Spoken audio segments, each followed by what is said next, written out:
नमस्कार दोस्तों, जय माता दी। आज हम दारा कारक ग्रह के बारे में बात करेंगे। दारा कारक या आत्मकारक, जो 7 कारक जो है जिनके बारे में ज्योतिष में बात की जाती है, जैमिनी ज्योतिष से संबंध है इसका। ऋषि जैमिनी ने 7 कारकों की बात की है। उसमें 7 कारक मतलब sun, moon, Mercury, Mars, Venus, Jupiter, Saturn, इस तरह से जो 7 ग्रह होते हैं, इनके अलग अलग जो है कारकत्व दिए गए हैं। और बाकी राहु केतु को इसमें काउंट नहीं किया था। जनरली मैक्सिमम जो एस्ट्रोलॉजर्स हैं या राहु केतु को इसमें इंक्लूड नहीं करते हैं, और हम लोग भी उसी तरीके से जो है इसको लेके चलेंगे। 7 प्लैनेट्स का इसमें रहेगा और उसके आधार पे हम बात करेंगे। तो सबसे पहले इसमें जान लेते हैं कि सबसे जो हाईएस्ट डिग्री प्लैनेट होता है उसको आत्मकारक बोलते हैं। वो हमारी आत्मा का कारक होता है। और जिसकी डिग्री सबसे कम होती है उसको दारा कारक बोलते हैं, जो हमारे स्पाउस का कारक होता है। पति या पत्नी कुछ भी हो सकता है उसमें। तो जो दारा कारक होता है वो जहाँ भी बैठता है उस भाव की रिस्पॉन्सिबिलिटी जो है वो लेता है। उस भाव की का कंट्रोलिंग पूरी तरीके से उसके हाथ में रहती है। अगर ये जो दारा कारक है जहाँ भी बैठा है, अगर वो मैलेफिक प्लैनेट है, तो व्यक्ति जो होता है फोर्सफुली जो है मजबूर होके उसको अपने स्पाउस को वो रिस्पॉन्सिबिलिटी या कंट्रोल उस हाउस का देना पड़ता है। अगर वो बेनिफिक है तो खुशी खुशी वो जो है उस हाउस की रिस्पॉन्सिबिलिटी उसको देता है अपने स्पाउस को।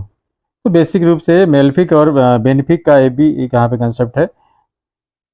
ये अगर ऐसा प्लानेट है जैसे मंगल है या शनि है, तो ये जो मेलेफिक हो गए, तो इनका जो जहाँ भी बैठेंगे जो है एज दारा कारक जिस भाव में, तो व्यक्ति वहाँ पे जो जातक होगा वो अपने स्पाउस को रिस्पॉन्सिबिलिटी देगा, तो जरूर जरूर वो कंट्रोलिंग देगा तो जरूर उस हाउस की, बट फोर्सफुली देगा वो, मतलब मन से नहीं देगा, जो कहीं ना किसी कंपल्सन में किसी दबाव में देगा वो। तो इस तरीके से इसको लेना चाहिए जो है। तो मेलेफिक और बेनिफिक का ये कंसेप्ट हो गया। दूसरा, यहाँ पे जो है हम केवल 7 प्लैनेट को ही लेंगे। बाकी जो और ग्रह होते हैं उनके बारे में, जैसे राहु हैं या केतु हैं, उसको हम यहाँ पे नहीं लेंगे। मैक्सिमम एस्ट्रोलॉजर्स इसी को लेते हैं, 7 प्लैनेट को ही लेके चलते हैं। तो आइए शुरू करते हैं कि किस तरीके से रिजल्ट देते हैं दारा कारक अगर पहले भाव में बैठेगा। पहले भाव से लेके 1, 2, 3, 4, 5, 6, 7 भाव खुद ही दारा कारक यहाँ 7th हाउस की एनर्जी लेके बैठा हुआ है मान लो। और 8, 9, 10, 11, 12 इस तरीके से 12 भाव होते हैं। 12 भाव में अलग अलग जो बैठने पर दारा कारक किस तरह का रिजल्ट देंगे, इसको हम इस तरीके से भी देख सकते हैं कि आत्मकारक जैसे होता है जो उस आत्मकारक जो हमारे लाइफ में जो हम अचीव करते हैं, जो हमारा रिस्पॉन्सिबिलिटी है उसको दिखाता है। और वो राहु जैसा होता, राहु क्या होता है, ऑब्सेशन होता है, हमारा डिजायर होता है। बट दारा कारक जो होता है केतु से उसको तुलना हम कर सकते हैं, जो कि डिटैचमेंट को दिखाते हैं। तो कहीं ना कहीं पास्ट लाइफ से इनका कनेक्शन होता है, डेस्टिन्ड है, मतलब वो कहीं ना कहीं वो चीज़ होना ही है, पास्ट लाइफ कनेक्शन है। 7th हाउस की एनर्जी जो है रहती है। तो सबसे पहले हम शुरू करेंगे दारा कारक अगर पहले भाव में बैठता है तो किस तरह का रिजल्ट देगा। दारा पहला रिजल्ट, पहला भाव जो होता है हमारा लग्न होता है, जिसमें हम सेल्फ होते हैं। डिसीजन मेकिंग भी उसी भाव से देखी जाती है बेसिकली। तो जो भी हम निर्णय लेंगे जो है, कहीं ना कहीं अगर मेलेफिक प्लैनेट है तो हम मजबूरी में अपने स्पाउस को उस निर्णय को लेने के लिए मतलब फ्री हैंड दे देंगे कि हाँ हमारे स्पाउस जो भी होगा उस निर्णय को लेगा, उसमें हमारा कोई रोल नहीं रहेगा। बट अगर वो बेनिफिक है तो हम खुशी खुशी जो है अपना निर्णय जो होगा, उस डिसीजन मेकिंग जो भी लाइफ में हम एक व्यक्ति लेगा, उसको उस भाव के जो कारकत्व हैं उससे संबंधित जो भी निर्णय होंगे उसको स्पाउस को लेने के लिए हम खुशी खुशी जो तैयार हो जाएंगे कि हाँ वो निर्णय ले सकता है। पहले भाव से संबंधित जो भी डिसीजन है उसको ले सकता है वो। तो ये रहा जो है पहले भाव में। सेकंड हाउस की बात करें तो सेकंड हाउस जो होता है हमारे फाइनेंस का होता है, धन का होता है, फूड का होता है, फूड हैबिट का होता है, वाणी का होता है। तो इन सब चीज़ों में अगर दारा कारक यहाँ 7th हाउस की एनर्जी लेके यहाँ बैठता है तो कहीं ना कहीं जो है उसका रोल होगा, उस हाउस को कंट्रोल करेगा। कैसे कंट्रोल करेगा? एक तो फूड हैबिट्स को लेके कह सकते हैं कि फूड हैबिट में जो भी खाने पीने की चीज़ें हैं, कहीं ना कहीं स्पाउस का रोल उसमें ज़्यादा होगा। क्या घर पे खाना क्या बनेगा, या किस तरह की फूड हैबिट जो है इनकलकुलेट होंगी घर में या हाउस में, किस तरह का लोग खाना खाएंगे, किस तरह की फूड हैबिट डेवलप होंगी, ये भी स्पाउस को ही डिसाइड करना है, दारा कारक जो वहाँ बैठा हुआ है। अगर तो बैंक का अकाउंट है, इन सब चीज़ों के बारे में जो है किस तरीके का जो है पैटर्न रहेगा, उसको भी दारा कारक अगर यहाँ बैठा है तो स्पाउस ही जो है डिसाइड करेगा। मतलब यहाँ पे पूरी तरीके से स्पाउस जो है सेकंड हाउस को कंट्रोल कर रहा है और अकाउंटेबिलिटी उसकी है। यहाँ भी वही कंसेप्ट लागू है। अगर मेल्फिक है तो फोर्सफुली, मजबूरी में हमको ऐसा अपने स्पाउस को करने के अलाउ करना पड़ेगा। बट इफ बेनिफिक है तो हम खुशी खुशी सारी रिस्पॉन्सिबिलिटी है, सारा कंट्रोल जो है अपने स्पाउस को देंगे कि आप ये काम करिए। अब यहाँ पे हम तीसरे भाव में अगर बैठता है दारा कारक, जो सेवन्थ हाउस की एनर्जी लेके बैठता है, ट्रैवल में बहुत बड़ा रोल होगा, कहाँ पे जाना कहाँ नहीं जाना, इस तरह का जो चीज़ें होगी इसमें जो है स्पाउस का रोल होगा, क्योंकि दारा कारक यहाँ बैठे हुए हैं जो है। और उसके अलावा नेबर से रिलेशनशिप को लेके भी जो है किस तरह का मतलब रिलेशन या इंटरेक्शन जो होगा, उसमें स्पाउस का बहुत बड़ा रोल होगा जो है।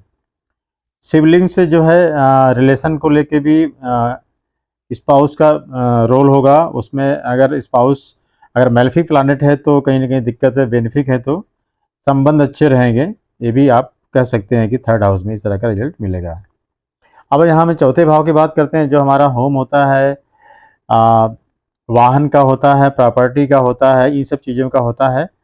तो यहाँ पे बहुत बड़ा इम्पोर्टेंट रोल जो है दारा कारक प्ले करे, क्योंकि किस तरीके का घर होगा ये हमारा स्पाउस डिसाइड करेगा। मीन्स किस, अगर घर ले रहे हैं लोग, अगर नया घर ले रहे हैं तो किस तरीके का घर लेंगे वो, डुप्लेक्स लेंगे या फ्लैट लेंगे, तो ये डिसाइड करने का काम जो है कहीं ना कहीं स्पाउस करेगा जो है। उसके अलावा उसमें डेकोरेशन को लेके भी रहता है कि हाँ को किसका ज़्यादा चलेगी।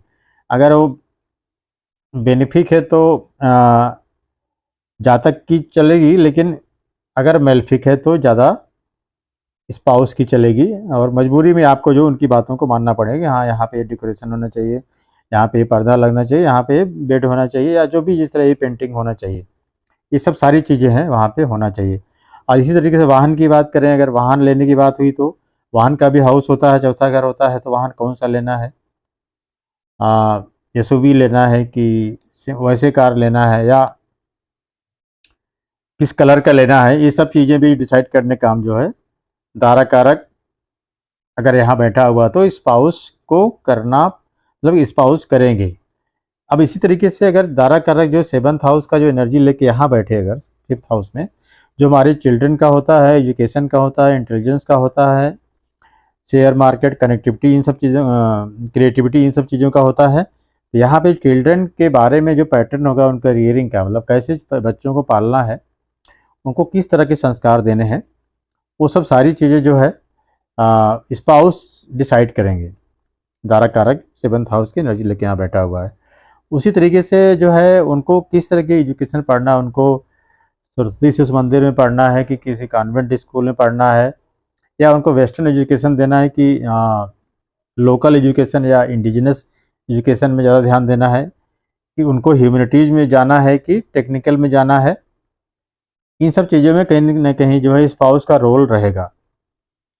तो ये सब चीज़ें जो है बहुत ही महत्वपूर्ण रोल प्ले करेगा यहाँ पे दारा कारक एज सेवन्थ हाउस की एनर्जी लेके यहाँ बैठेगा। तो उसी तरीके से अगर दारा कारक सिक्स हाउस में बैठ जाए, जो कि ऋण, रिपू और रोग का होता है, डेली रूटीन का होता है, यहाँ पे जो हमारा इनमी को किस तरीके से जो है टैकल करना है, या कहीं इनमी से कैसे काउंटर करना, उसके बारे में स्पाउस जो है काफ़ी हद तक एक्टिव रहेगा। उनका जो निश्चित तौर पे वो इंटरेक्ट करेंगे, इनमी को कैसे जो है डाउन करना है उसको जो है।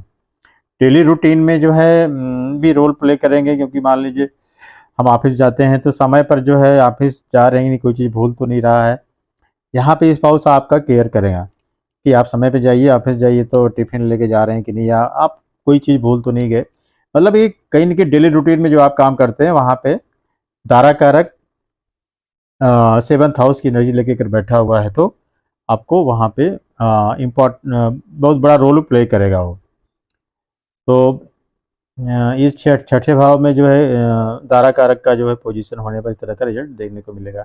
हम सातवें भाव की बात करें जो कि बिजनेस का होता है, मैरिज का होता है, कस्टमर का होता है। बिजनेस में किस तरह का बिजनेस करना है इस बारे में जो है निश्चित तौर पर जो है स्पाउस का ज़्यादा रोल रखेंगे। दारा कारक सेवन्थ हाउस की एनर्जी लेके यहीं बैठेंगे वो, तो बिजनेस में उनका रोल यहाँ पे रहेगा कि कौन सा बिजनेस करना है, काउंटर बिजनेस करना है कि कंट्रेक्चुअल करना है, फील्ड वाला कुछ करना है, मार्केटिंग का करना है। तो ये सब चीज़ें डिसाइड करने में जो है दारा कारक का रोल यहाँ पे रहेगा। मैरिज में भी दारा कारक यहाँ पे है तो मैरिज में भी इनका रोल रहेगा पार्टनरशिप में। इसके अलावा एक ये भी होता है कि 6, 7 और 12 भाव में अगर दारा कारक बैठा हुआ है तो ऐसे में जो है स्लीप का पैटर्न जो है दारा कारक पर डिपेंड करता है, क्योंकि बिना मतलब एक माना जाता है कि दारा कारक के बिना जो जातक है उसको नींद नहीं आएगी या उसका बहुत बड़ा रोल होगा बेड पे जो है।